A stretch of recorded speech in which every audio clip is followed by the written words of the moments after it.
Today is the first day of real reckoning for the Epstein class. We're here to stand with forgotten and abandoned Americans against an Epstein class that had no regard for the rules or the laws. Look, this is one of the most horrific and disgusting corruption scandals in our country's history. You had Jeffrey Epstein, who literally set up an island of rape, a rape island.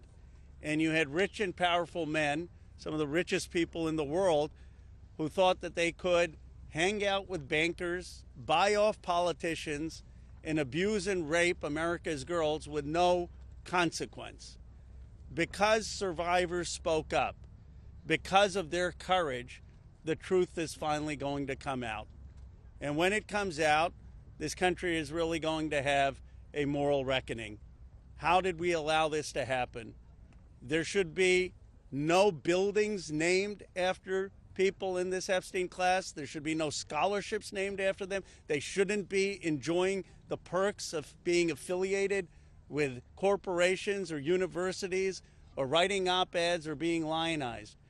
And many of the survivors will tell you some of these people still are celebrated in our society. That's disgusting. There needs to be accountability. And as Rose said, don't muck it up in the Senate. Don't get too cute. We're all paying attention. If you want to add some additional protections for these survivors, go for it. But if you do anything that prevents any disclosure, you are not for the people and you are not part of this effort. Do not muck it up in the Senate. So with that, I just want to say I am hopeful too. I didn't know that we would succeed when Roe and I started this effort. Most discharge petitions never make it, maybe only 4%. So we had long odds, but we had some brave women on the Republican side. My colleague Marjorie Taylor Greene is one of them who's here with us today. You cannot even imagine the consequences that they have suffered. My colleague Lauren Boebert and my colleague Nancy Mace, they stood so strong. They put their names on a document in here, and then they were pressured in ways that you cannot even imagine, and they stood strong. And that's why we're here today.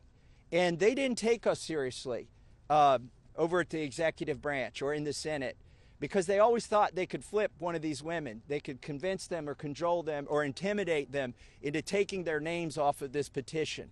But they did not succeed.